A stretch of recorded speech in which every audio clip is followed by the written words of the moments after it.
Welcome back in, folks.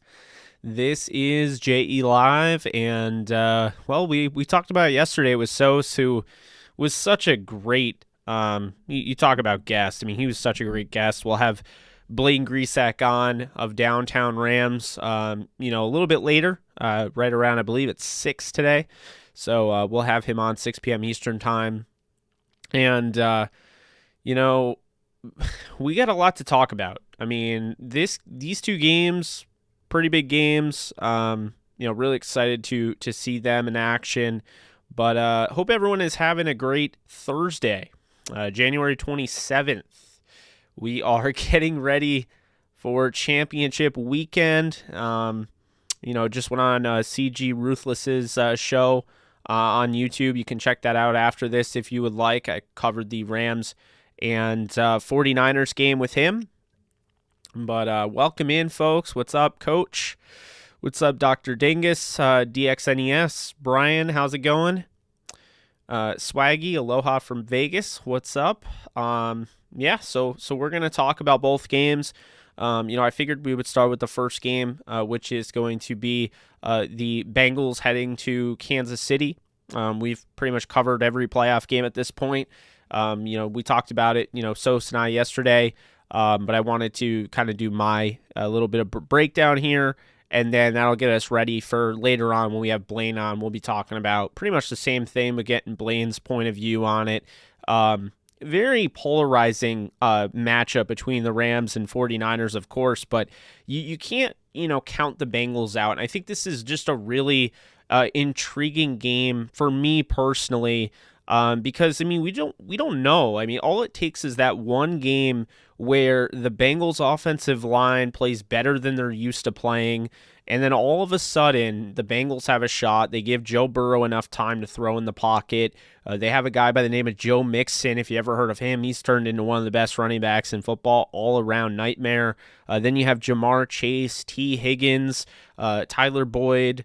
CJ Uzama's been huge over the middle as a tight end. So they do have guys that can compete in this game. They've already beaten the Chiefs once. This isn't a team that we're talking about like on the flip side of it, where the Rams haven't beaten the 49ers, any point out of the last 6 tries. The Bengals won the last meeting. Now this is at Arrowhead, and I do feel like you're getting a real home field advantage when it comes to that. Patrick Mahomes is playing very, very good football. The run game, and here's the interesting thing about the Chiefs. They've gotten some really good contributions out of Jerick McKinnon, and he's a running back we saw, going back to Minnesota when, he had to be the feature back, and, he played well. We saw him with the Niners. He got hurt. He's had an issue with injuries, but if he can stay healthy, he is an asset that I don't think I've mentioned, because I went back and watched through those games again, and he actually led the whole backfield, in snaps. And so I think, Jerick McKinnon is kind of an X factor here for the Kansas City Chiefs, a guy that can help them as a pass catcher out of the backfield, a guy that you have to keep honest. You also have Clyde Edwards-Helaire back. Darrell Williams did practice, so there's a chance that he'll play. So they'll have that backfield intact. Derek Gore being their fourth back, which is pretty good depth there. Their receivers, of course, Tyreek Hill having the explosive plays that he can have. I think this is a Travis Kelce game, if there ever was one to me. I think they'll try to sell out to stop Tyreek Hill. They'll bracket him, which will open it up for Kelce. Look for guys like, Mecole Hardman and Demarcus Robinson and Byron Pringle to take advantage of that. I do think that the Bengals are going to sell out to stop Tyreek Hill, which will open up the opportunity and the door for other players there. Offensive line has been playing well. They're not dealing with the offensive line issues they dealt with at the end of last season. So that is something there. The defense, you move Chris Jones back inside. He's not playing the edge. Like him way more as an interior guy than he as an edge defender, but I do appreciate that they tried to make that work. Was a creative move from them, but it didn't work out. And so now that he's back in the interior, you have guys, of course, like Melvin Ingram on the outside that, can really disrupt a quarterback's flow. The Titans got to Joe Burrow 9 times last game, and the way they were able to do that was with interior pressure from Danico Autry and Jeffrey Simmons, and on top of that, having a closer on the outside, which is the hope that the Chiefs have in Melvin Ingram. You have a closer like, Harold Landry, and you really have an impact player where, if you get this guy to sidestep out of, the interior pressure, he could sidestep right into a sack from, Harold Landry on the outside. So this is going to be a fun game. I have 34-24 Chiefs, but I would not be surprised if the Bengals won this game. I'm definitely leaning towards the Chiefs, though. At home, they've played such great football down the stretch. They fixed their defense. They're back to throwing deep downfield and being explosive. Really hard team to match up against and beat. And look, I'll say this. If the Bengals want to win this game, they may not want to go toe-to-toe. And I know Patrick Mahomes and Joe Burrow, they just had a back-and-forth duel. You saw, Joe Burrow win that. I know Joe Burrow can, outthrow him, win head-to-head that way. But this is the playoffs. This is not the regular season. This is the playoffs. It's a big-time game. And furthermore, I'll say this. You have Joe Mixon. He's the best running back in this game, and I don't think it's relatively close. I would run the ball with Joe Mixon, force them to stop the run, and try to, have these longer drives, try to have some sort of a balanced approach. Because if you play a balanced offensive approach, you keep the offense on the field, you continue to move the chains, you're eating up the clock, you're keeping the most dangerous weapon in the entire game and somewhat the entire sport at times, Patrick Mahomes, on the sideline. The Chiefs have a hard time running the football the way the Bengals do, and so for that reason, I think if they can get things going with Joe Mixon early on, and they can establish that run, it opens up play action. It keeps, your team on the field, and it keeps Patrick Mahomes off it. And I think you can start, trying to kill the clock. And I mean, we'll see how it goes because, coin toss is going to matter. I definitely think it matters. I think, the wins most likely are going to go to whoever gets, who's ever able to defer at the second half. But, I do think the Chiefs are the better team, and I do think they'll win in that regard. Key players to watch, of course. You got to look at a guy, an X factor like Jerick McKinnon. Like I said, with the Chiefs, I think McKinnon's skill set is really hard to match with everyone else. I think they expected more out of Clyde Edwards-Helaire, but with what McKinnon is doing and pretty much the confidence that Patrick Mahomes has instilled in getting him the ball, it's pretty evident here that they really do like Jerick McKinnon's skill set, and he's going to be utilized in this game. Led the entire backfield in snap count last week. And then on the other side, on the offense for the Bengals, X factor, you could talk about a lot of guys, but to me, the safety net, the security blanket, it's not Jamar Chase, it's not T. Higgins, it is Tyler Boyd. Boyd is probably the best route runner of the three. I think Boyd is the most underrated, great possession receiver, and he, to me, is the safety net. I think if Tyler Boyd, there's a point in the game where they sell out to stop Jamar Chase, and wouldn't be surprised, guy had over 200 yards against the Chiefs the last time they played. But if they sell out to stop, Jamar Chase, and they do a nice job of bottling up T. Higgins, I would not be surprised if this is a Tyler Boyd type game. Joe Burrow does not have an issue getting those guys the ball. He doesn't have an issue getting Chase, Higgins, Boyd, or Uzama the ball. But if he were to have that issue, then I think, the security blanket would be Tyler Boyd in this one. And just his ability, I mean, you talk about a guy that when he makes the catch, he can take off and he can, gain plenty of yards. There's no hesitation with him. He's a really good receiver, very underrated, and I think he does a great job at breaking tackles and his vision. We saw him at Pitt and what he could do in college, and it's really translated to the NFL. He's a damn good receiver, doesn't get enough credit, so he would be the X factor there on their offense. The defensive side with Kansas City, to me, it is Chris Jones. The big thing on how you're going to beat Joe Burrow is getting pressure up the middle, and I think if Joe Burrow is getting pressure up the middle, it's going to be really hard to play this game. I think if you have, Chris Jones coming up the middle, his ability, he's got a really nice skill set, speed, power, can really do it all. And he's arguably behind only Aaron Donald in this league, maybe DeForest Buckner at his position. So when, Chris Jones is making things happen, he is absolutely lethal. He can wreck the game. And so to me, he is the X factor. He's the guy you have to watch on the defensive side for the Chiefs. And then on top of it, the X factor, in my opinion, for the Bengals, you look at Logan Wilson in the middle, playing that linebacker spot. We saw what he did, coming away with that interception against Ryan Tannehill, to seal the game. Look, Logan Wilson has a really nice skill set, really good tackler, but he's really improved in coverage. I think he's gotten a lot better, and this is somebody that I think is going to be 100% relied on to make a play, and he could do it. And so, I think Logan Wilson's ability will be tested here. If he has Travis Kelce in coverage, if he has to do that, he's going to have to be up for the challenge. He's going to have to be up for, to be able to do that. And I think he will be able to do that. Obviously, Kelce is so good that even if you cover him well, I still think he'll be able to take advantage of you. But no, Logan Wilson's definitely a player I'm looking at in this game that, could definitely be interesting moving forward.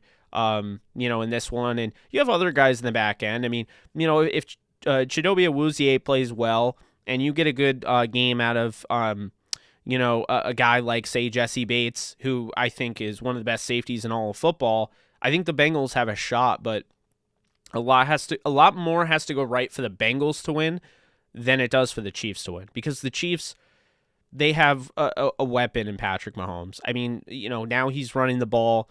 He's more comfortable taking off and running than, games past. And I think that's really what's going to keep them in this game and continue to allow them to dictate. But at the end of the day, I have 34-24 Kansas City over Cincinnati. But like I said, it could go either way. I wouldn't be surprised if Cincinnati won.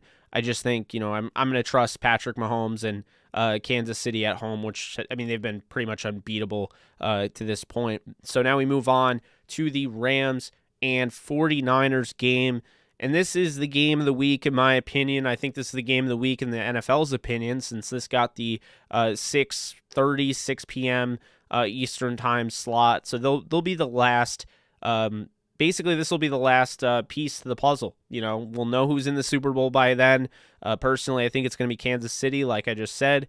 So the Rams and 49ers, you look at how the Rams can win this game, similar to kind of like the Chiefs. Obviously, if the 49ers can keep Matthew Stafford on the sideline, and just like how, if the Bengals can keep Patrick Mahomes on the sideline, that helps. You want to be able to run the football. The 49ers already do it better than anybody in the playoffs right now. They can run the ball. They can pound the rock with Eli Mitchell. They can pound the rock with Deebo Samuel. I think they do a great job in that regard for sure. And, I think the best thing about them is that while they have such a limitation at quarterback, I would feel pretty comfortable in the fact that Kyle Shanahan does a really nice job of, not forcing Jimmy Garoppolo to do too much and really just game planning around his deficiencies. And so I do think that is a big thing here. That's a big key. And so I wouldn't be surprised if the Niners do win this game. However, I do think the Rams are going to win this game. And it's not necessarily a biased standpoint. They are the better team. They've proven that. Just because you have a bad matchup doesn't mean that you're not as good of a team as the other team. I know it's weird. It's hard to admit, because you have that, again, the head-to-head record. But if that were the case, then, the same would be said for the Jaguars being a better team than the Colts, which we know is not true. The same thing would be said about the Saints being a better team than Tampa, which we know isn't true either. So, the 49ers are a really good matchup, at least favoring them. The Rams don't draw a great matchup here, but here's the thing. You look at the first time the Rams played the 49ers, it's 31-10. A lot of variables come down to it, right? You talk about the fact that, the Rams lose Robert Woods nearly 2 to 3 days before the game, so they have to change their game plan. Robert Woods is a huge portion of their game plan at that point, and you have to ride, with your seventh round pick out of Notre Dame, Ben Skoranek, who is basically a special teamer at that point. So you're riding with him. You're riding with Odell Beckham Jr., who's really never had a full practice besides a walkthrough on Saturday, and you're just throwing them into the fire on Monday. And so I think that there was a lot of, the 49ers got him at the right time. There was a lot of uncertainty. There was a lot of mix-up, and there wasn't enough integration. And so the 49ers just, ran the ball like crazy and really took advantage of the fact that the Rams had no offensive momentum really built. And then you look, of course, in the second game, and you already saw the adjustments were made. The Rams did a nice job at stopping the run. Obviously, they got their more chunk runs than what they had the last game. They had a few of those. They didn't have as many. But I thought the Rams as a whole did a good job defending the run. Now, here's the thing. Both of those games, you saw like the first one was bad. The second one was improvement, and it took a lot of crazy things to happen for the 49ers to win that game. I look at this third game here, and I think it really benefits the Rams because when you look, the Rams have now faced this team twice. They know what they've done wrong, and they've already corrected it, really. I mean, they completely changed their offense from the last time they played the Niners. The first time they played the Niners, they completely changed their offense to the next time they played them.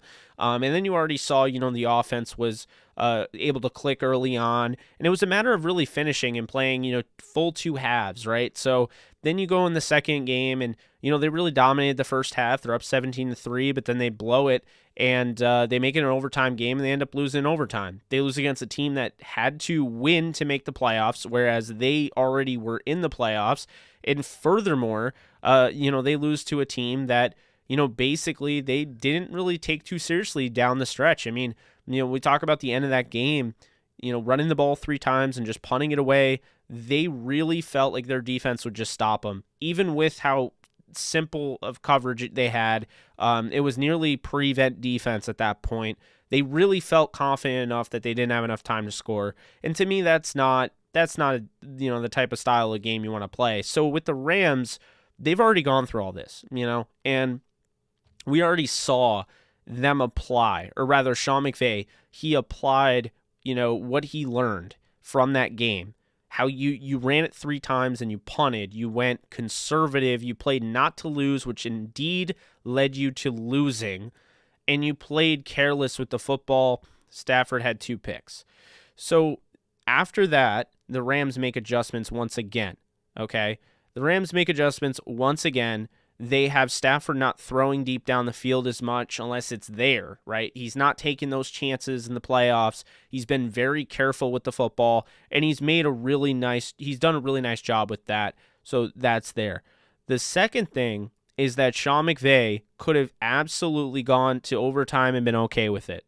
He would have been like, all right, fine, we're going to overtime against Tom Brady. Hopefully we win the coin toss. And if we don't, hopefully we stop Tom Brady. Instead, he learned from his mistake week 18, went out there against Tampa, and was like, we're going to win this game. They did not falter. When Fournette scored that touchdown to tie it up and they blew a 27-3 lead, they did not falter. They went right back out there and they threw down the field, and Matthew Stafford, he trusted him to throw a bomb down the field to basically end the game. So I see consistency there. A coach that is still 36 years old, still the youngest in the league, still learning from his mistakes, was impressed with that ability. And I see a team that is getting hot at the right time, and a team that has it's almost like it's hard now, the decision, because they have so much depth. It's actually hard to make the right decision when you think about the fact that you're looking at the potential of the Rams being better off not playing Whitworth, not playing Ernest Jones, not playing Rapp, because of the hot hand. I mean, look at the way Noteboom had the best grade of any pass protector in the league over the entire playoffs. He was amazing last Sunday. You have Nick Scott, who's playing some great football. We call him Playoff Scotty. He's great in the playoffs. For whatever reason, he just turns it on. And then, of course, you have the linebackers, which Troy Reeder and Traven Howard have really held it down. So now the Rams actually have a little bit of a good problem to have because they have so much depth. And so it's like, do you go with those guys? Do you go with the reinforcements, or do you keep, you ride with what is working? So I just think that there's so much here for me to lean Rams, because the Niners, I'll tell you this right now, they're playing good football as well. But it took some crazy things to happen for the Rams to lose that game. You've heard me say 0.4%, way too much, so I'll spare you that. But, it took a lot of crazy things to happen for them to lose that game. The Dallas game, they dominated, and they should have won by a ton, and they almost shot that away. So I do find it rich how there's a lot of 49ers fans that are saying the Rams, shot away their, win and totally blew that lead against Tampa, when in reality they should have absolutely blown out Dallas, and they kept them in it until the end. I mean, that's the crazy thing there. And then, Green Bay, it's not like they, the offense was unbelievable. The offense was pedestrian as it gets. I mean, they didn't even score a touchdown. Green Bay really did a nice job defending them, and they got in because, they blocked a punt. So, I mean, I had them winning both games, but that's not really the point. The point is they haven't been as dominant as people are trying to make them out to be. So I do think the 49ers are a very good football team. They should be here. They're here rightfully. But here's the issue, is if the Rams offense comes alive and continues to show what we've already seen, then I don't know how the 49ers can keep up with that, especially if the Rams defense can tackle. It took the Rams defense having the worst tackling performance of the entire season for the Niners to win in overtime by 3. I mean, they've had some really nice bounces go their way, whereas the Rams had everything, all bets were off, everything stacked against them last week, and they still won. So this isn't necessarily about destiny or anything like that. What it is that the Rams have everything, all the prerequisites are there, for the Rams to win this game. The Niners are a great team, don't get me wrong. Their offensive line is really good. Their run game is really good. The receivers are very good. I mean, you look at Deebo Samuel could take over the game if he wants to. And if you want to take him out of the game, maybe it opens up the door for George Kittle or a Brandon Ayuk or Juwan Jennings, who had over 80 yards against the Rams the last time. They have plenty of weapons. And then on top of it, the defense is playing well. You talk about what DJ Jones is doing in the middle. I mean, that interior rush, we talked about it with Chris Jones, in the last game. DJ Jones could be that X factor to absolutely destroy the interior. So to me, I think at the end of the day, the Niners could win this game. I'm not saying they have no chance, but I don't think the Rams are just going to come out and be absolutely garbage, the way some Niners fans are acting. Because here's the thing, and Nolan mentions winning in the trenches, and I agree with him, because what the thing that people aren't realizing is this: the Rams' offensive line didn't really look like that at any point during the season, besides the 2 times they faced the Niners. But the first time they faced them, like I said, there was all sorts of, everything had to be changed at the last second. But, with the whole Robert Woods thing. The second time, it's not like they weren't doing well in the first half. They made good adjustments. I really, truly believe that Brian Allen down the stretch at the end of that game really started to kind of come down and really had a hard time. And, I mean, this guy's coming off a hurt knee, I mean, I thought it was going to be season ending. I just think we kind of underestimate how big of an impact that had. When you have a gaping hole in the middle of an offensive line like that, right in the middle, you can't stress how important that is to have that, closed up and have that sure. So, I mean, if Brian Allen comes out and he plays that bad again, then I'm going to give, the Niners all the credit in the world. I'm going to say that they're just bodying him, and probably Coleman Shelton should be in there. But, I mean, if it's more like we saw against Tampa, Brian Allen seems healthier. Yeah, he had the bad snap, but I don't think he played all that bad. I thought the offensive line did a good job of keeping Stafford upright. I mean, he had a few moments where he had to kind of slide around in the pocket and make things happen like he does, but he'll take that. I mean, the thing is, Stafford doesn't need all the time in the world. He's not somebody that is like incapable of throwing under duress. I mean, he does it all the time. The thing is, can you give him that extra moment where he can even throw off his back foot? He doesn't even need to step into all his throws, but can you give him his moment where he can at least throw the ball out in front and not get hit while he's throwing or anything like that. That's the big thing there. So, looking at this game, like I said, 27-17, I think the Niners will hang around, but I do think the Rams will pull away at the end, and I think they'll be on their way. They'll be staying in LA for the Super Bowl with the Kansas City Chiefs. I just think, at the end of the day, those are the two best teams right now. I think Week 11 or Week 12, that's really where we were headed. If you guys remember on the channel, I changed my Super Bowl prediction from the Chargers to the Rams and Chiefs. So, I mean, this is kind of what I've been thinking. And, I just think all four teams are deserving to be here. At the end of the day, I think that the Bengals are way ahead of schedule. It's very, very fun to watch. But it is something that could catch up with them because they will have a first-place schedule next year. And if they're not a first-place type of team, then it'll show up. And you are what your schedule shows you are. But, I think when it comes to, the Rams and Niners, I think these are the two best teams in the NFC. And just think when the Niners truly get a quarterback that can bring them back in a game where they're down, they're going to be almost unbeatable. I mean, when you really think about it, that's the thing about the Niners, and this is the only reason why I really feel like the Rams are going to win. It's because of Garoppolo. I mean, they have it all. The Niners have it all. They can compete with the Rams on another level. But I think Garoppolo is the equalizer for the Rams. Because the thing with me is that I don't like absolutely ripping Garoppolo to shreds, and I understand some people think I do. It's not that, and I was actually starting to give him some props, in the middle of the season. But he started to fold again. And, we can't forget about the way he played on Thursday Night Football against the Titans. I mean, that was just inexcusable. They had that game in the bag, and he really killed them. So, I mean, he has these moments where he'll turn the ball over, and he'll give you extra possessions. And I think the Rams are a team that can really take advantage of that. They have guys like ball hawks, like, Jalen Ramsey and Darius Williams. They have a Nick Scott that does a great job of, peeling his way, through the back end of the secondary and making a play. They can do that with Weddle, and they can do that with Rapp, and they can do that with Burgess. I mean, Rapp had like 4 picks this year. So, he's back. Ernest Jones, Traven Howard, they all can, pick off Jimmy Garoppolo. Garoppolo threw a ton of picks that would have been picks if they weren't thrown in the inclement weather.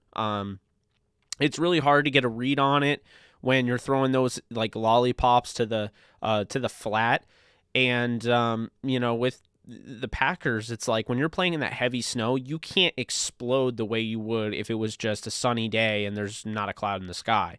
It changes the course of the field. So, there was that one where I thought Jair Alexander had it. I thought Eric Stokes had one. Garoppolo was just way too careless throwing to the flat. And, when you're careless and you just throw lollipops up there, you have to expect to potentially be picked off in that case because you're getting too careless with the football. And, I'll just say over and over again, if this was against Tom Brady, Aaron Rodgers, Patrick Mahomes, then, being up 27-3 doesn't matter. Those guys can come back. Against Jimmy Garoppolo, if this game gets to 3 possessions, the Rams are going to win this game. No doubt about it. I'm not saying it will 100% get to 3 possessions, but if they're up by 3 possessions at any point, the game's over. Garoppolo's not bringing them back. I don't see it. If he's able to limit his turnovers and they do a nice job of running the football, then they're probably going to win the game, to be honest with you. If they can run the football on the Rams can't stop them, and Garoppolo's not turning the ball over and they limit how much he's throwing and they play careful, then, I mean, yeah, honestly, they might end up, they're probably winning the game. But I just don't see that happening. I think when you look at the way the Niners are coming in and the way that they've kind of talked their talk, I kind of feel like they're getting a little cocky. Not to say that they can't, but I feel like the players, the whole 6-0 thing, I would not be surprised if that blows back in their face. I really wouldn't, because I'll tell you right now, the Rams fans, and I see this all the time, Rams fans are so sure of themselves that this is going to be a win. it doesn't, we don't play on the field. I don't play on the field. You guys don't play on the field. Like, it doesn't matter what we think. People said I was going to jinx the Buccaneers and when I said all that stuff about Tom Brady. And I mean, I wasn't trashing him. I was just being honest. I mean, if you firmly believe that the Rams are the better team, you're paid as a professional analyst, and your analysis is that the Rams are the better team, but I don't bet against Tom Brady, you're not really providing me with any sort of analysis worth a damn. So my point was that, and still didn't jinx them. So here's the thing. Okay, with the Niners, there's no jinxing. I'm not jinxing anything. No. Okay, the Rams are either going to play their game, and the Niners aren't going to be able to stop them, and they win, or the Rams aren't going to be able to play their game, and they're not going to be able to stop the 49ers, and they'll lose. There's none of that jinxing crap, because at the end of the day, what it comes down to is that the Rams are the better team, and it's a matter of if they are the better team on that day. If they go out there and they show that, they'll be in the Super Bowl. But if they play down in their competition, and I don't even want to say that, but I mean, if they play down to where they can, then we won't be talking about them in the Super Bowl, and it's going to be brutal. But I'm tired of the jinxing stuff, to be honest with you. It's like Jimmy Garoppolo isn't bringing you back from 30-3, right? He's just not doing that. That's not what he's ever had to do. It's not what he's built to do. It's not what Kyle Shanahan wants him to do. I don't even know what they would do in that circumstance. They might even bring in Trey Lance at that point if it was a blowout. I'm not saying it will be. Wouldn't be surprised if it was. Like I said, this Rams team, the scariest thing about this Rams team is we still have no idea how good they really can be, and they're good enough to win a Super Bowl. Like, they're already the best team when they're playing their best that we've seen, and even not the best that we've seen. I mean, they're still the best team, but, I mean, that's the thing. Like, Matt is saying we drop in 40 at some point.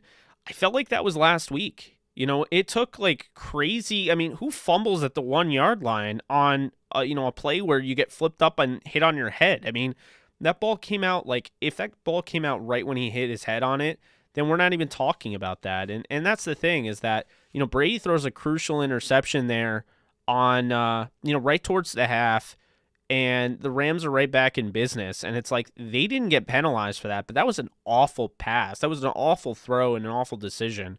I feel like the Rams are getting there, and it's either going to come in the Super Bowl or it's going to come this week, or it's not going to come at all. But I really just don't think we've seen what this offense can do. And I mean, I get it. A lot has happened. There's been a lot of, very, as Nolan said, uncharacteristic with the turnovers. And like I've said before, and I said yesterday, even if you get 4 fumbles, like even if you fumble the ball 4 times, odds are you're going to recover half of them, if not at least 1. The idea of not recovering any of them is just honestly unheard of. So they had an incredible amount of luck on the Buccaneers side, go against them, and they still were able to win. I just feel like, against San Francisco 49ers, like they have a damn good chance at winning this game. And like I said, I won't be surprised if they blow them out. So to recap, I have the Chiefs beating the Bengals 34-24, and I did, by the way, Jersey. I did a collab with CG. So I have the Bengals losing 34-24 to the Chiefs, and then I have the Rams winning 27-17. Just some quick prize picks, by the way, just because I have a list here. Here are some of the ones that I like here. You guys want to write these down, go ahead. I made a list, whatever. I really like Jerick McKinnon's over 35.5 receiving yards. I'm just really liking that. I feel like, he's gone over that the last 3 games. To me, he's somebody that has to be utilized in the passing game. Keep him honest. So I definitely like that. I also like Evan McPherson's over 8.5 fantasy score. A 40-yard field goal will give you 4 points. If I get at least 2 40-yard field goals and an extra point, there you go, Evan McPherson's. I think the 8.5 is ridiculous. I think it's a steal, and I think you should get in on the 8.5 Evan McPherson fantasy score. That is basically, if you get in on that, you're saying that they're going to kick some field goals and they're not just going to score touchdowns the whole time. Matthew Stafford over 18 fantasy score. To me, Matthew Stafford had over 18. I think it was 3 games in a row now. He's just playing different football right now. He's playing. He's careful with the ball. He's making the throws that he needs to do, and on top of that, he's he's playing Matthew Stafford football. He's just looking defenders off his man, and he's throwing guys open and things like that. Playing really confident. So I like Matthew Stafford over 18 fantasy score on Prize Picks. You can, by the way, go over to Prize Picks and use promo code DTRAMS and get a 100% bonus match on your first deposit, up to at least $100. So you can do $10 or you can do $100. I mean, it doesn't matter there. So then on top of that, I like Cam Akers. Once again, we're going for 15.5 receiving yards. Really like 15.5 receiving yards for Cam Akers. This is somebody that, like I said last week, I just don't think that, the last game, I just didn't think he was going to get over his rushing prop total. Felt like, it's kind of a, I guess insurance policy, because if you go with the run game, it can easily be stopped. But Cam Akers could also easily take, one catch and go for, 16 yards, which wins you that. So I do like the over for Cam Akers, 15.5 receiving yards. Von Miller over 4 tackles. He's had it in just about every game over the last 5. I believe he had 7 the last time he went up against, or actually I think it was Aaron Donald that had 7 when he went up against San Francisco. I look at Vaughn, and he's getting over 4 tackles in every game, but he had over 4 tackles, or I think he had 4 tackles last week against the Bucs, and they didn't run it anywhere near as much as I expect that the Niners are going to try to run it. So I like Von Miller over 4 tackles. I like Aaron Donald over 4 tackles. Had 7 the last time he played against the 49ers. He'll have a game where he'll have like 1 or 2, but I'm not seeing it in this one. I think he'll have over the 4 tackles there with Von Miller. I have Chidobe Awuzie going over 5 tackles. I understand that's a lot, but I hate to break it to you. He does give up a lot of catches in his general direction, but he's there to make the tackle. So I'll go over 5. He's done that at least 3 out of the last 5. Then you have Cooper Kupp over 100.5 yards. So he has to get 101 for you to win that. To me, I think he's going to do that. This is the last game of the season if the Rams lose. So, I think they're going to hold it all out there. And even if you try to bracket Cooper Kupp, I think they're going to do a nice job of still trying to keep him involved with the offense. Then you have Joe Burrow going over 280.5 passing yards. I'd be absolutely shocked if Burrow doesn't hit 300. He's been on a roll with it, and this is a very important game. This is, like I said, the last game of the year if you lose. So I expect Burrow to lay it all on the line and go over 300. And Patrick Mahomes to go over 26.5 rushing yards, which the last 2 games he has. He's, being more comfortable with running the football. So I like Patrick Mahomes definitely, to run for at least 27 yards. I also like Van Jefferson over 28.5 receiving yards. This is somebody that is the deep threat of this team, and I think the Rams could easily use him as such against the Niners, so don't be surprised if he has a big one there. I like Tyler Higbee over 37.5 receiving yards. He's gone over that 5 straight times. Just been a model of consistency in the receiving part of the game. So I definitely like him. I like Brandon Ayuk over 45.5 receiving yards. If the Rams do have some sort of game plan to stop Deebo Samuel, then I do think Brandon Ayuk once again will have a pretty good day at the office. So I would go over 45.5 there. Odell, to me, over 47.5. To me, it's a no-brainer. They get him involved early on in the first half, and then they don't use him as much. I think really it comes down to game flow, but I think they're going to want to use him a lot in this one. So I have Odell going to at least 48 yards to get you that over. CJ Uzama, over 32.5 receiving yards. He's done that pretty much every game in the last 5. Uzama's been a model of consistency for Joe Burrow and another one of those security blanket safety net type of guys. So I definitely like that. I like Joe Mixon going over 25.5 receiving yards. He did it last week on the first play.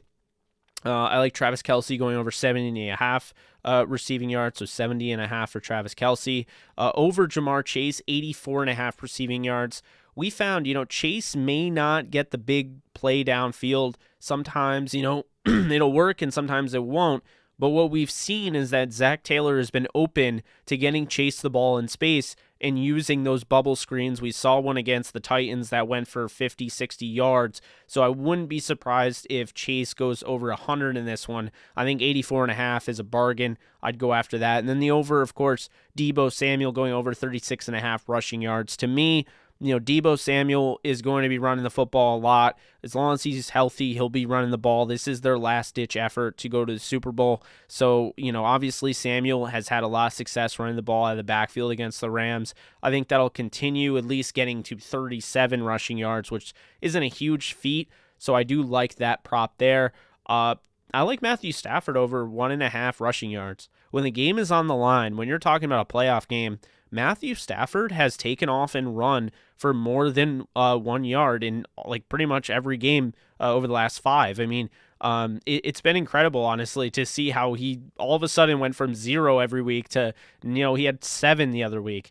You just need 2 rushing yards from Stafford, so I do like that one as well. I like Clyde Edwards-Helaire over 35.5 rushing yards. He did have over that last week when he came back, so I like him there. I like Matthew Stafford over 270.5 passing yards. Feel like that is definitely, something that should hit.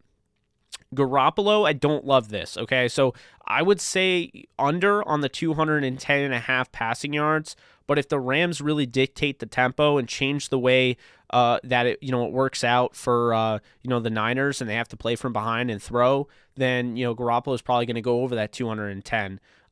So I have under, but I don't love the under on that 210.5 there. And then Patrick Mahomes, I had over 283.5, and I had Joe Burrow over 280.5. Those are all of my list. There's other props out there. You can go for interceptions, touchdowns. I tend to stay away from the anytime touchdown scorer on, Prize Picks. I'll do that if it's, a quick bet, but if I'm putting $20 down and I need a guy to score, probably not going to do it. So that's the thing there. I'd probably go with, I think the main locks for me, McKinnon's receiving yards, Evan McPherson's fantasy score, Stafford's fantasy score, Cam Akers' receiving yards, and then pick your poison. Either Aaron Donald or Von Miller. I think either of them go over 4, whatever you feel comfortable with. I agree with you, Coach. I think Juwan Jennings as well.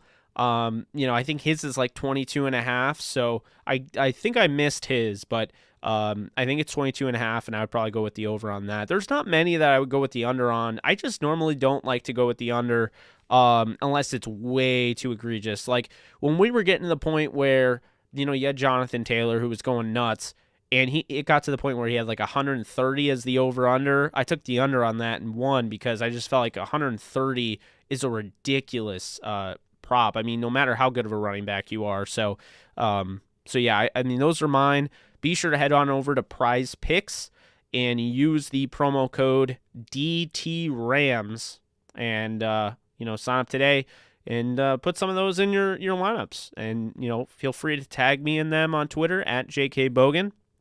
Happy to check those out.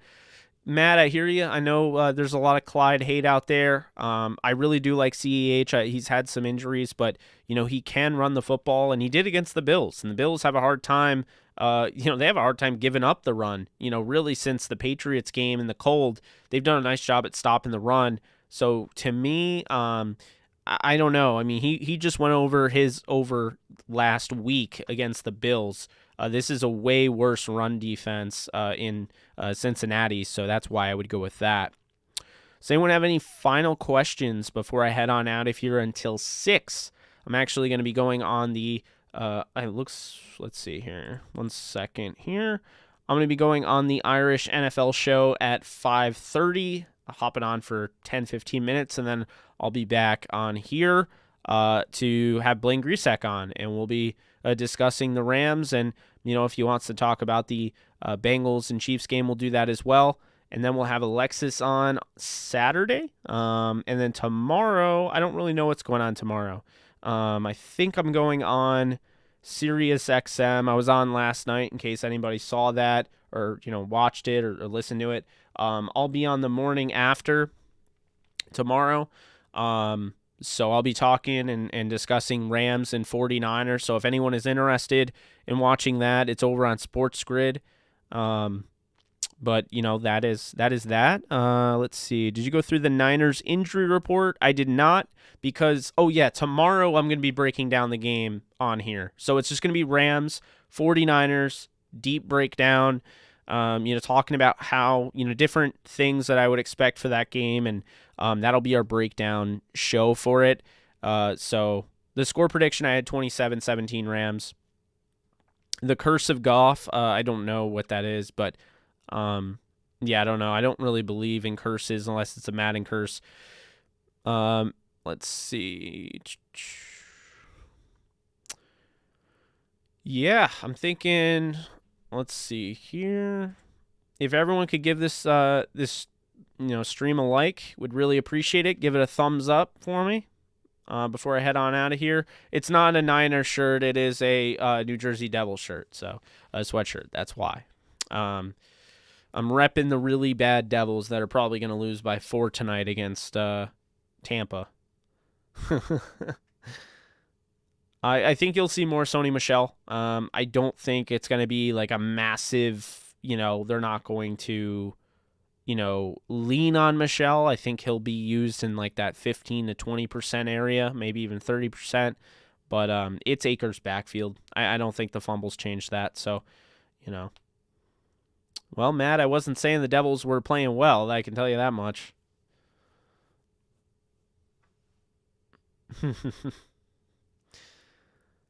41-13, huh? I don't know about that one. You got way more kahunas than I do, because I don't pick blowouts. When I pick blowouts, the Rams lose, so you don't want me to pick a blowout.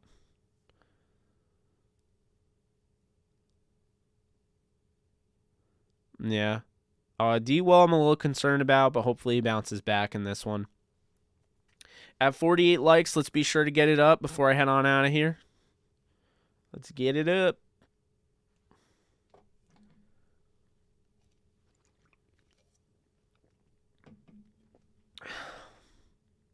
It's just the thumbs up button. So when I say like, thumbs up. If I say thumbs up, I mean like.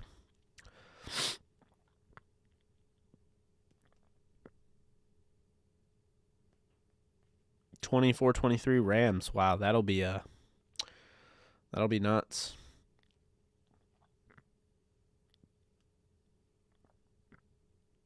All right, well, I think that's going to do it. Please be sure to like and subscribe if you haven't already. Really do appreciate you guys for joining me here. We'll have a show coming out, in about a little bit under 2 hours. Blaine will be joining us, and we'll be going live again. I'm just going to keep the content pumping. Like I said, more and more content. We didn't do it last night. Just was way too exhausted from doing all those shows yesterday. I've been on like over 30 shows over the last 2 weeks alone. So it's awesome. I love it. And I'll go on any show, but it takes a lot out of me. So I'll be on tonight, 6 p.m. Eastern time. So, we're talking about just under 2 hours with Blaine. Hope to see you guys there. And that's going to be it. So you guys take care if I don't see you then. Hopefully I see you soon. Be sure to check out Blaine Grisak and I at 6 p.m. Eastern time. That's 3 p.m. on the the West Coast. Sorry, and then 8 p.m. Eastern time on Saturday. We'll have Alexis Kraft on, and 5 p.m. Pacific time. That will be that. So that is Saturday. We have Blaine on today, and then Friday. Let me just pull that up real quick. What do we got for Friday? Friday, I'm going on the morning after SiriusXM at 10 or around 10. And then Nuts and Bolts podcast, I'm going on that show at 7. And we have our show where I'll be breaking down the game in its entirety, that with the Niners, just with the Niners. And that will be scheduled for January 28th, which is tomorrow, at 4 p.m. Eastern time is what we have. So at 4 tomorrow, 1 on the West Coast, 4 on the East Coast. I will be breaking down the Rams and 49ers. We'll go into some extra stats that maybe I didn't point out this time around. It'll be a deeper dive. We'll be talking about the we'll know more about the injury report then. So injury report, deeper dive, talking about the stats and things along that nature. What we can expect on the defensive side, offensive game plan, the first 15 plays scripted, things like that. So be sure to keep it here, like, subscribe, and I will see you guys soon. Take care.